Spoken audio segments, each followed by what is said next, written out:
It's Larissa Lam, and I'm here with... Your only one. Yes, you are my only one. Yeah. Aww. Okay, we're not going to get sappy. Okay. But I do want to thank our audience, first of all, for tuning into our first episode last time of the Love, Discovery, and Dim Sum podcast. We got so many great responses from you about our Crazy Rich Asians guide for non-Asians. That was fun. People were surprised at the questions that we answered. I'm surprised at the questions that I got. If you haven't heard that podcast, go ahead to our podcast page and you can check out that first podcast. So this is podcast número dos. Wow, we did that in sync. We didn't even plan that. And we just celebrated Labor Day. I actually have a confession to make. I actually worked. I thought you were going to say, I have a confession to make. I'm in labor. No, I wasn't in labor. You would be the first to know if I was in labor. Oh, good. Because you are the daddy. Thank you. Of not any other new kids, just one. Okay, good. That's good to know. Breaking news on our podcast. No, we are not announcing any pregnancies, so don't jump to any conclusions. Don't get on Facebook and go, did you hear what Larissa and Baldwin said? No. All right. Okay. Anyway, so we just celebrated Labor Day, and Yeah. I actually confess that I worked. But for most people, it's a great day off. And later on, we're going to talk a little bit about the history behind Labor Day a little bit, and just kind of the importance of work in this country. But we're also going to give tribute to one of my favorite singers who just had her funeral this past weekend as well, Aretha Franklin. Yes. Because she was a huge influence on me as a singer, as a music artist. But, first off, I kind of want to know, since we just did celebrate Labor Day, what was your first job? My first job was really, really difficult. I got to I got to serve ice cream. Ooh, ice cream. Well, that sounds like a great job. Yep. Baskin Robbins, 31 flavors. Give some props. And if you guys want to sponsor our show, that's cool too. But, yeah. Unofficial plug. Unofficial plug. 31 flavors. They actually had more than 31 flavors. Oh, did they? So they lied in their name. I think it was like 31 flavors minimum. Minimum. Yes. One of my favorite Garfield cartoons is, people are like, what? You like Garfield? For those of you who know me, you know I love Garfield, the cat. Yes, the cartoon cat. And one of my favorite comics is he walks into a 31 flavors, or it might have been their, fictitious version, 49 flavors, and he walks out with an ice cream cone with all, 31 flavors on it. Because he lives large, you know what I mean? Yeah. So how much ice cream did you eat while you were working there? I think we officially were allowed, 2 breaks if it was a full shift. And I think you can get, 2 scoops per shift. That's a lot of ice cream. If it's how many shifts, breaks, in between your shifts? Is that when you got to consume your ice cream? Yeah, but I would be lying if I didn't say, when there were no customers, I wouldn't take one of those little sample scoops. Yeah. You know what? I just need to check to see if this ice cream is cold enough. You need to make sure it's not too soft, Not yet. Okay, it's good. How about this one? Why don't I go down all 31 flavors and let me just double check that all the ice cream is nice and frozen. I actually have done that. That's the trick if you work for an ice cream shop, that you are testing for the frozen consistency. We actually have to. Oh, is that really? Yeah. It's part of your job description? Well, customers are going to ask you, well, what's this like? What's this like? What do you think? Oh, you mean to taste the actual flavors. Yeah, so you do need to be an expert on the flavors. So it is called research. Aha. Mm-hmm. That's the job. No development, just research. Just research. You're not making the ice cream, just consuming it. Yes. My first job was not as exciting. Not as tasty. I worked at this computer warehouse where they sold computers, and I worked in the shipping department, so I was the last line of defense. I pretty much was helping to package all these computers, and they had my favorite part, this giant styrofoam peanut dispenser. Do you know what I'm talking about? It's one that hangs on the ceiling. Puffs. They look like cheese puffs, but they don't taste good. No, that you don't eat them. Do not eat this.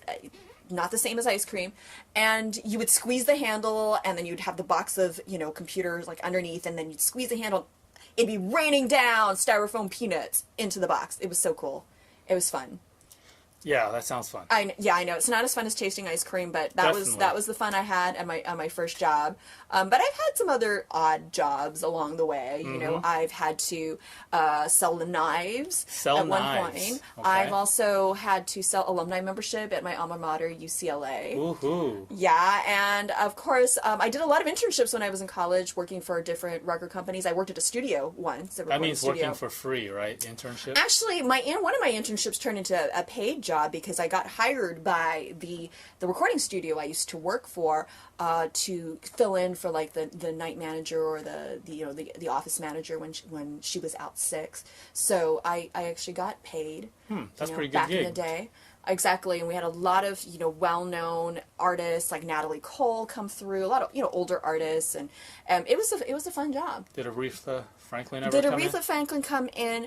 No, but several of the people that had engineers or producers who were in the studio, they worked with her, and certainly her loss, is felt. It's been a couple weeks. They just had her funeral this past weekend, and her voice was something special, wasn't it? Oh, yeah. And she was a huge influence on me as a female artist. Before Aretha Franklin, there weren't that many, artists, especially that sang like her and had that attitude like her. And you gotta pay her some respect. I got to RESPECT, find out what it means to me. I hope I'm paying respect. Oh, here we go. Remix time. RESPECT, find out what it means to me. RESPECT. Yeah. Yeah, I'm not even gonna try to go that high. Take care of TCP. You take it. I'm not taking that. I don't know. And she just was this amazing spirit who was fierce. I mean, they didn't really use that word back then, but now we use it, and that's what I would say. She was just absolutely fierce. She just had this presence about her when she was on stage, and she really spoke about things that weren't just love and sappy and what was kind of the pop music of the era, and she really had this brash attitude and boldness, and was just kind of like, I'm woman, hear me roar. Yeah, she looked like she was gonna roar because she was always wearing these big old fur coats, like she was like gonna attack you with her voice. You know why she wears those fur coats a lot of times, Just too? because she likes the style? Well, besides being stylish, she actually is someone who really needed it to be warm for her to sing at her optimum. Oh. So another thing that she used to do is when she was at any venue, she would have them turn off the air conditioning. Like, it was in her contract. They could not turn on the air conditioning when she was singing. And so, because as a singer, think about this, like, she needs her voice all warmed up to sing her best. If you're an athlete, it's the worst to, like, run in the cold, right? Or do anything in the cold. So that's why, like, your muscles are looser, you perform better if you're an athlete. When it's warm, it's the same thing with being a singer. You sing better because when your throat is warm and it's looser. When it's cold, it tightens up. Like, the worst thing I hate doing is whenever I get asked to sing, like, the national anthem at, like, a marathon, and their start time is, like, 6:30 in the morning, and I have to sing the national anthem, in like 50-degree weather, 50-degree weather. It doesn't do my. You should have some ice cream before you go out there. No, ice cream before singing is bad for all you singers out there, and don't drink ice water too. So that is your singing tip of the day. But you can go get ice cream after. Yeah, you can. Certainly. I didn't realize I would go into singing professionally, but, I'd listen to her growing up. My parents would have all that old 50s, 60s music on. And of course, back in the 80s, she would sing those songs like Freeway of Love, in a pink Cadillac. I don't know those songs. I'm sorry. Anyway, they sound awesome. I did. So, I did work some jobs as a singer, too. I still work jobs as a singer, but I certainly I had to sing at a couple weddings early in my career, and, we won't get into that. But we are going to talk a little bit about work, especially in light of the fact that we just celebrated Labor Day. The interesting thing about Labor Day, it's obviously a holiday here in the U.S., and in different countries around the world have their own version of Labor Day. But, if you want to find a restaurant, and you're not doing a picnic, you know where you go? Dim sum. Every holiday, for those of you who don't know, if you're like going, it's Thanksgiving, it's Christmas, dim sum. Everything is closed. All the Chinese dim sum restaurants or even other Chinese restaurants are always open Yeah. on every holiday. They don't even have to do dim sum. They don't take the day off. But it's better when they have dim sum. Yeah, and you can get it early in the morning. Some places open as early as 6 Yeah. or 7 a.m. Wait, So 7 a.m.? some of them open as early as 7 a.m. Really? Yeah. How come we haven't gone? I don't get up that early. Oh, that's probably, yeah, that's true. You know, I gotta get my beauty rest. Oh, yeah. Wait, what about me? That's a different story. Okay, anyway, next topic.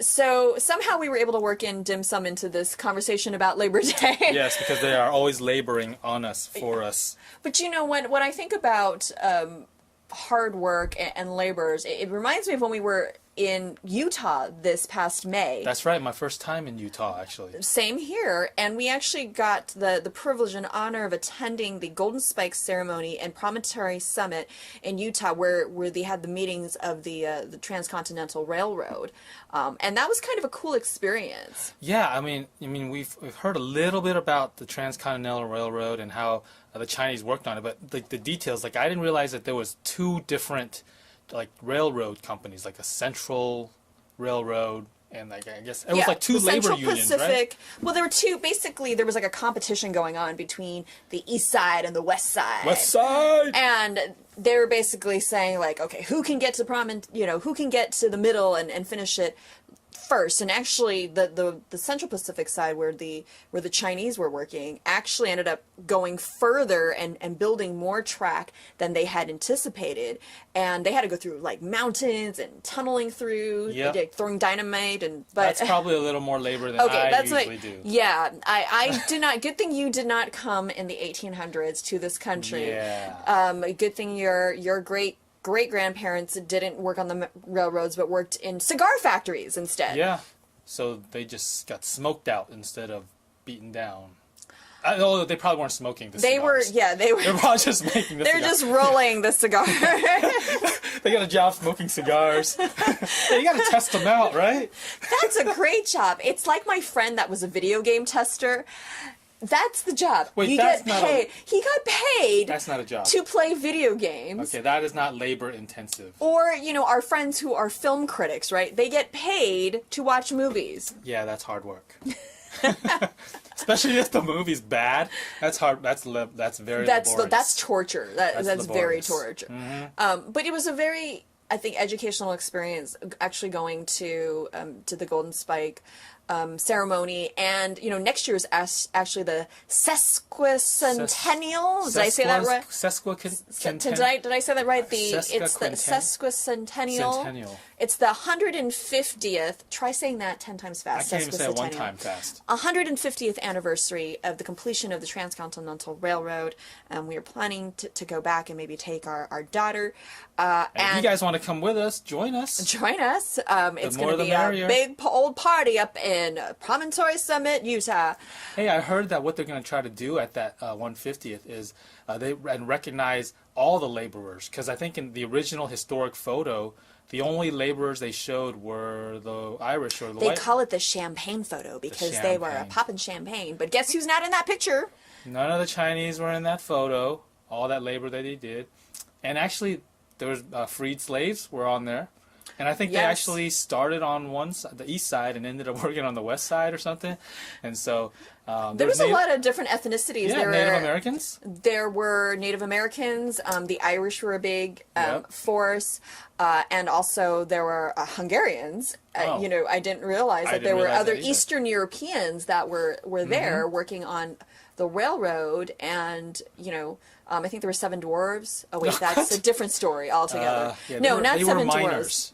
They were miners. They were miners. Yes. That's a different story in American history about Chinese. Yes. Let's 7 continue the labor dwarves movement. and Chinese panning for gold. I don't know. Okay. Anyways, we've gone on a complete tangent here. But what I think we take for granted is like all the modern technology that we have. Like that takes a lot of work.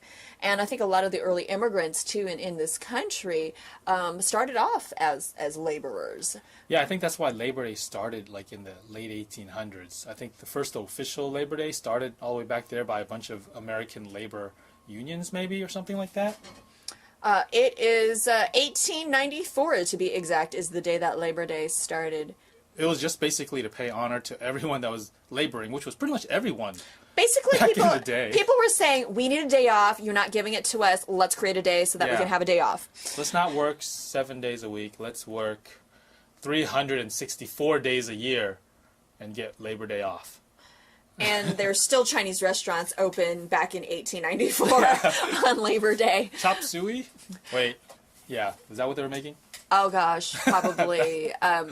You know, for those of you who are not Chinese and like chop suey, that's all cool, but I'm just going to be real. That's just really not...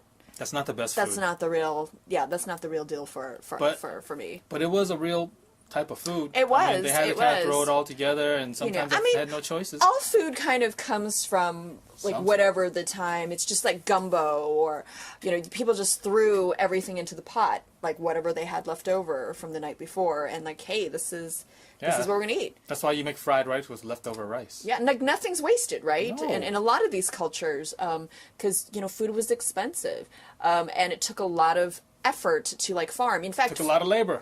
Took a lot of labor.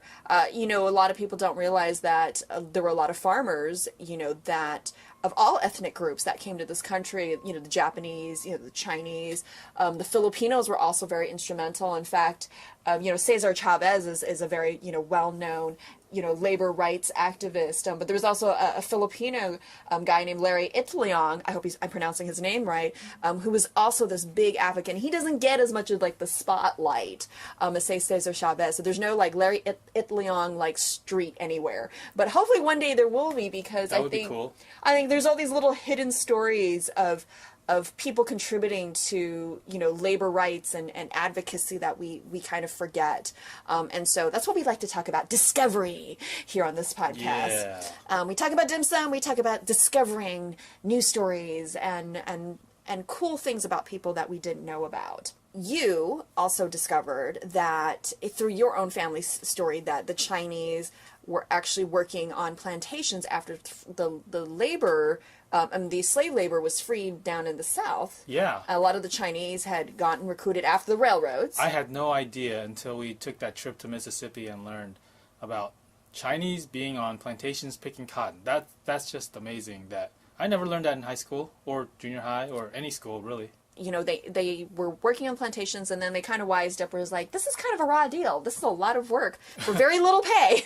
Yeah. And then there was something called the Chinese Exclusion Act in 1882 that also prevented them from being laborers, but that's a whole nother story we'll cover on another podcast. Little did we know that would end up being an anti-Labor Day law. Yes. For the Chinese and all Asian people. And it kind of forced them to become merchants. Like your grandfather and great-grandfather operated a grocery store in Mississippi. That was very labor intensive. Actually, someone brought this up to me just the other day. They were like, "Oh, well, that's a good thing that they got into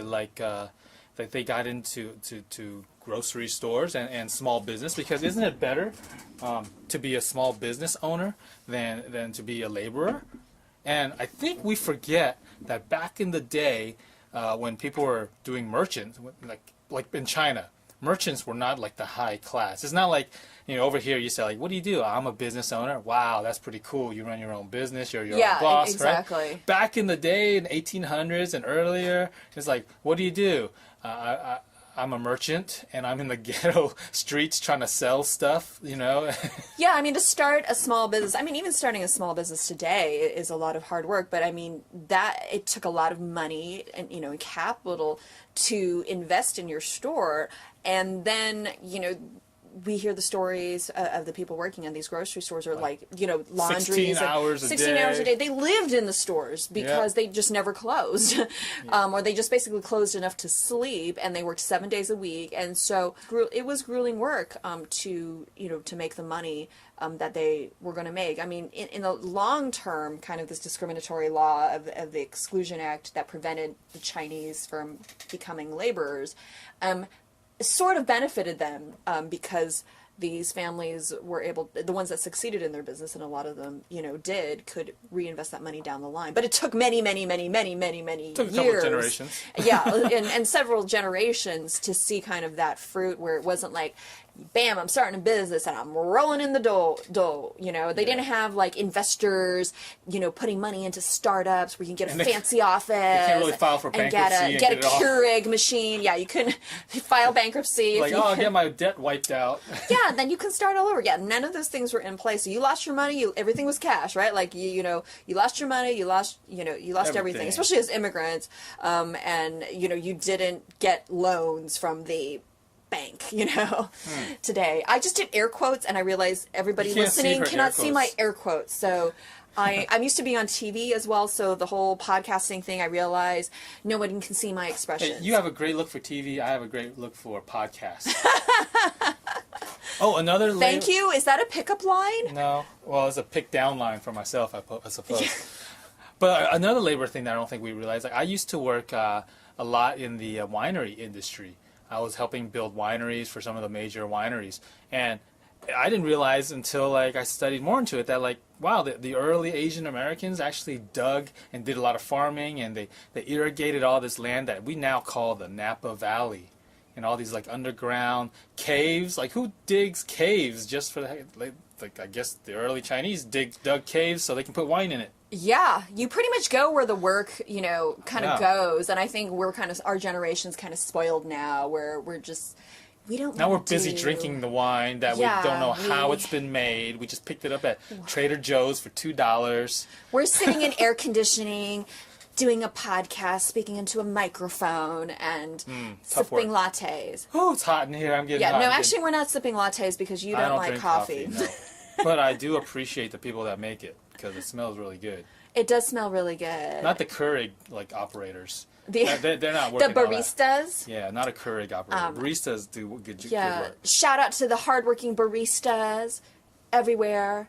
I have a friend who's now a doctor that was like her like fantasy job was to just become a bohemian like barista for a while before she went to medical school. Wait, what's a bohemian? Just kind of like free flowing, free living, just kind of, just like not a care in the world and just Bohemian Rhapsody. Kind of Bohemian Rhapsody, which, by the way, I'm very excited to see that movie because I love Queen. And, it just Rami Malek is a great actor, so I'm really looking for that movie, which has nothing to do with labor. Or bohemians. You know what? Being a music artist is hard work. Both of us being music artists can attest to that. But I seriously, I love Queen. I love Freddie Mercury. And this is what happens on this podcast. This is the love part of This is the love. I love music. This is where we end up talking about almost anything. You can go from dim sum to talking about Freddie Mercury. Yes. And maybe Freddie Mercury, being in England, there's actually some really good dim sum restaurants in London. Oh, that's right. Maybe he had dim sum when he was still alive. I've never had dim sum in London. I am probably the only person who has ever pondered upon whether or not Freddie Mercury has ever had dim sum. If you have definitive evidence that Freddie Mercury ever had dim sum, please let us know on our podcast. We are really excited to bring you another episode next time, but hope you guys will continue to appreciate those who work very hard in this country, who contribute every day to our economy and to our well-being, and don't be lazy bums. So happy belated Labor Day. Anyways, we are Larissa Lam and... Only one. And we will see you or hear you. Is that how do you say that? We don't really see you. We will speak with you. Next time on our Love Discovery and Dim Sum podcast. And if you have suggestions for topics or you have questions for us that you want us to answer, please let us know. We've gotten a few on our Facebook page, and some people are hitting us up on Twitter and Instagram. Continue to do that, and we may include your comments and your questions on our next show. What's our handle? At LDD Podcast. LDD Podcast. That's right. As in love, discovery and dim sum. Dim sum, one word. That's the LDD. We were supposed to do that in sync. Like, our timing was off. It's like we've not been married for 10 years. But we have. Has it been that long? Okay, let's try that one more time. Okay. At LDD Podcast. I like to eat dim sum. You guys know where to find us. I like to eat it every day. You can use a fork if you can't use chopsticks to eat dim sum. There's no wrong way. I like to eat dim sum. I like to eat it every day. 'Cause it's my favorite food. You can use a fork if you can't use chopsticks to eat